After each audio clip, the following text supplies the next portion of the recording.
parecido comigo, porque eu era muito assim, de ficar querendo resolver as coisas por mim mesmo e correr, e as coisas não davam certo direito. E Deus falou assim para mim: para. Se eu tivesse discernimento, né, durante essa semana, eu ia entender que as coisas não estavam dando errado porque eu não sabia fazer, porque eu estava fazendo as coisas erradas. Não, é porque Deus estava falando assim: para.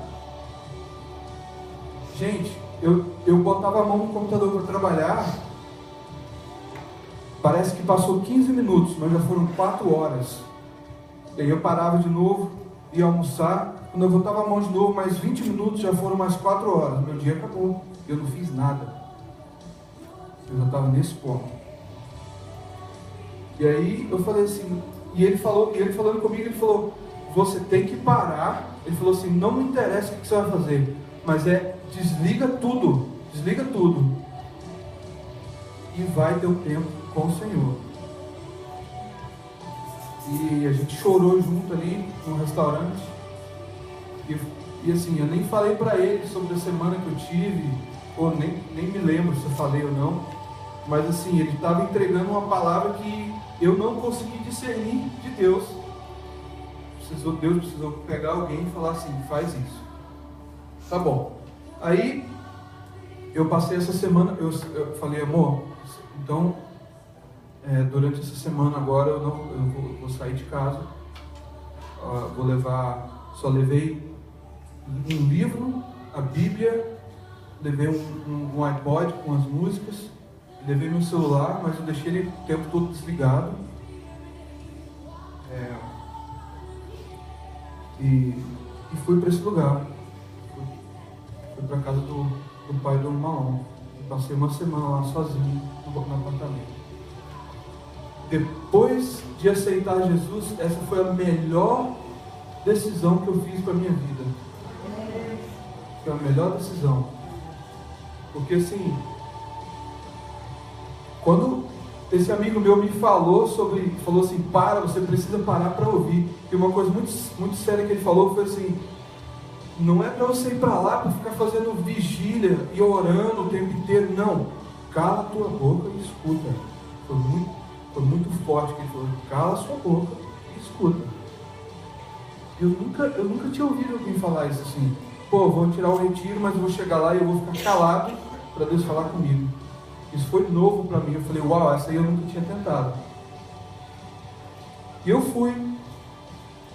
E aí, Deus, aquilo que eu já falei do louvor, cheguei lá na segunda, comecei a ler o livro. Eu li o livro, o Bom Dia Espírito Santo, eu li ele em 2 dias e meio, porque assim, eu devorei o livro. Coisa linda mesmo, vocês têm que ler. E eu li o livro e eu escutava ministrações e era tudo sobre o Espírito Santo. Não tinha nenhum outro assunto. Era só isso. E as ministrações eram 11 ministrações que eu ouvi, que eu levei no iPod para ouvir, só sobre o Espírito Santo, lendo esse livro, e eles davam versículos, eu vinha na Bíblia, conferia e tal, e anotava. E foi-se a segunda e nada, e foi a terça e nada. A primeira vez que eu ouvi o Espírito Santo foi que na terça-feira a Priscila foi lá para jantar comigo, com as crianças. E a gente está jantando e tal, o Davi foi no banheiro, aí ele pediu ajuda, eu falei: amor, eu vou lá então. Aí a Priscila estava lavando os deixos, aí eu fui lá ajudar ele. E quando eu entrei no banheiro, ele estava muito excited, porque estava num apartamento novo, lugar novo, né? Para criança é assim: estou num lugar novo, awesome. Ele estava muito excited, e eu fui ajudar ele, eu tentando botar a roupa dele ali no banheiro, e ele não ficava quieto, e assim, querendo botar a mão em tudo, e muito excited, e na hora que me veio aquela raiva de supetão assim, que eu tenho isso, que às vezes fico nervoso assim, de uma hora para outra, e já dou uma bronca nele. Na hora que eu ia abrir minha boca, no meu coração veio assim: não fala nada com ele, que ele é assim por sua causa.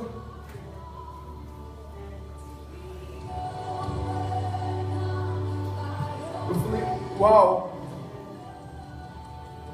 Aí eu falei com amor, falei, Davi, fica quieto. E ele parou. Eu consegui botar a roupa nele e a gente saiu. Eles se despediram de mim. E aí eu fui orar depois disso. E não ouvia nada, não sentia nada. E quando foi na quarta de manhã, Deus falou isso para mim. Ele falou assim, eu estou esperando você por 20 anos já. Você sentiu só em 2 dias o que eu estou em 20 anos te esperando.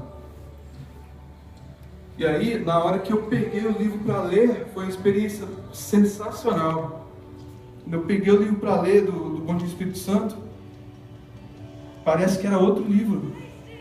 Parece que mudou o livro. Porque aí eu comecei a entender várias coisas que estavam ali dentro, assim, de uma forma sobrenatural, coisa que eu nunca tinha experimentado. E o livro dava versículos, eu vinha para a Bíblia para ler, e quando eu li o versículo, na minha cabeça já vinha assim, mais 2, 3 lugares que eu podia olhar e link esse versículo aqui com outras coisas. E eu escutava gente falando isso, né, que quando ele lê a Bíblia e pedia o Espírito Santo para ajudar, ele mostrava na Bíblia. Eu nunca tinha experimentado isso. Eu só sei de cor 2 versículos, e mesmo assim um é mais ou menos. Entendeu? Então assim, eu não era de mim saber onde é que estavam essas coisas. E eu comecei a anotar, e eu fui anotando. E sabe, isso aqui está em tal lugar. Às vezes falava só o livro, eu ia lá no livro procurar, está aqui, achei. E depois isso aqui está em tal lugar. Eu voltava para cá, está aqui também. Coisas que são relacionadas com aquilo que eu estava lendo. E eu falei assim, uau, muito legal. E Deus falou comigo sobre vários assuntos. Ele falou comigo sobre família, ele falou comigo sobre amor ao próximo, ele falou comigo sobre alimentação. Toma. Ele falou comigo sobre exercício físico. Toma de novo. Ele falou comigo sobre vários assuntos. Mas o que ele mais falou comigo nesse período foi sobre tempo. Tem uma coisa que a gente não conhece, vocês estão chegando agora do Brasil, tem uma coisa que a gente não conhece no Brasil, que é um lema diabólico da América. Fala assim, time is money. Isso é diabólico. Sabe por quê? Porque quando você entra nessa mentalidade aqui da América, que time is money, ok? Você não vai conseguir mais parar para ouvir o Espírito Santo. Você não vai conseguir mais parar para ler a palavra. Você não vai conseguir mais parar para fazer nada. Porque time is money. No seu coração você está assim, eu estou perdendo dinheiro, gente. Ó, já passei 1 hora aqui. Já podia ter ganhado tantos dólares. E você vai entrando nisso devagarzinho. Você não vai chegar aqui e levar esse choque. Você vai entrando devagarzinho. E a mentalidade americana vai, aquela coisa de trabalhar, vai entrando na gente e a gente não percebe isso. Time is money. E a coisa que mais o Espírito Santo falou comigo foi tempo. Ele falou assim, a sua geração tem tudo para fracassar.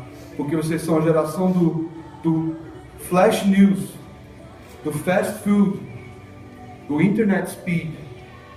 Vocês são a geração que não conseguem esperar. E quando eu estava recebendo isso, eu via meus filhos. Eu falava assim, eles não conseguem esperar. Eu falo assim, senta aqui e espera que eu já volto, vou pegar seu tênis e já volto. Quando eu volto ele já não está lá mais. Ou se ele está fazendo outra coisa, porque eles não conseguem sentar e ficar quieto.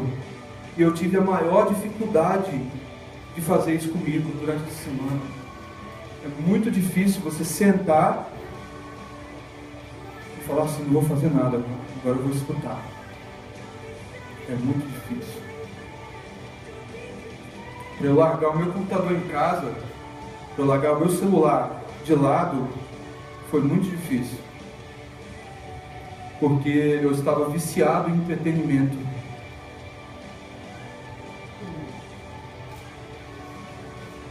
Viciado em Netflix, viciado em videogame, viciado em eu não conseguia ir no banheiro se eu não tivesse um aparelho eletrônico comigo. Às vezes até para escovar o dente. Botava o iPad assim, tocando alguma coisa, maçando alguma coisa, estou escovando o dente. Se isso aí não é vício, eu não sei o que é, gente. E Deus falou assim: tempo é a única coisa que eu preciso de você, é tempo. É a única coisa. Na ministração que eu ouvi, falava sobre o dia de Pentecostes. E lá em Atos dos Apóstolos, Atos 1, fala assim, 4. Certa ocasião, enquanto comia com eles, deu-lhes esta ordem: não saiam de Jerusalém, mas esperem pela promessa de meu Pai, da qual lhes falei. Pois João batizou com água, mas dentro de poucos dias vocês serão batizados com o Espírito Santo.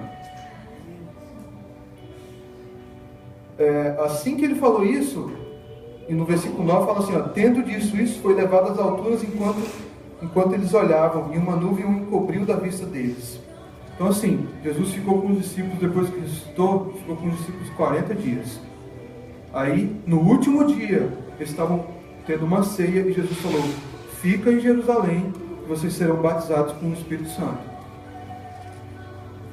E logo depois disso ele já subiu. Então assim, imagina-se que já era o 40º dia, e ele foi, né? O dia de Pentecostes aconteceu 50 dias depois da ressurreição de Cristo. Então ainda tinham 10 dias. E a volta da onde eles estavam para Jerusalém era mais ou menos um dia. Então eu imagino que eles ficaram 9 dias naquele lugar, esperando o que Jesus tinha falado para eles esperar. Aí, no versículo 13, fala assim, quando chegaram, subiram ao aposento onde estavam hospedados. Achavam-se presentes Pedro, João, Tiago, André, Filipe, Tomé, Bartolomeu, Mateus, Tiago, filho de Alfeu, Simão, o Zelote, e Judas, filho de Tiago. Todos se reuniam sempre em oração com as mulheres, inclusive Maria, mãe de Jesus, com os irmãos dele. Deus falou muito forte comigo isso aqui, porque é o seguinte: Deus falou: fica em Jerusalém que vocês serão batizados com o meu Espírito. E eles foram e ficaram 9 dias. E aqui nesse versículo fala que naqueles dias Pedro se levantou entre os irmãos, um grupo de cerca de 120 pessoas.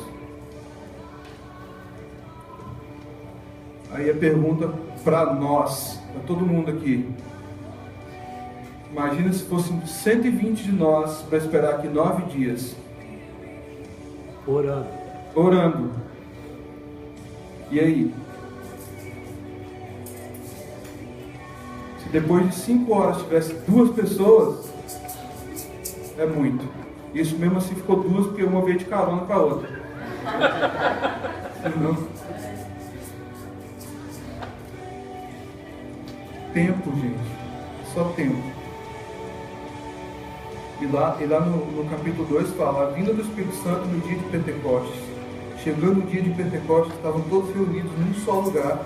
De repente veio do céu um som como de um vento muito forte, e encheu toda a casa no qual estavam sentados. E aí a gente já sabe a história: eles foram batizados, cada um falaram em várias línguas diferentes. As pessoas que estavam lá de lugares diferentes entendiam na própria língua. Então assim, foi um negócio.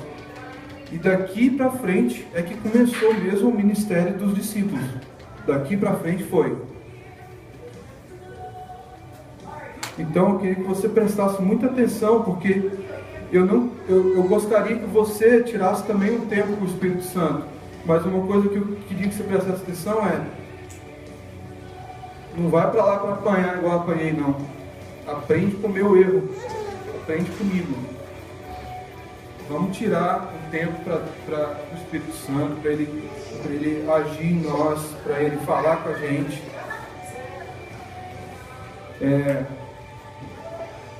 Uma coisa muito legal que o pastor que estava ministrando lá falou é que o Espírito Santo ele nunca vai invadir a sua vida assim e vai tomar conta de você, isso nunca vai acontecer.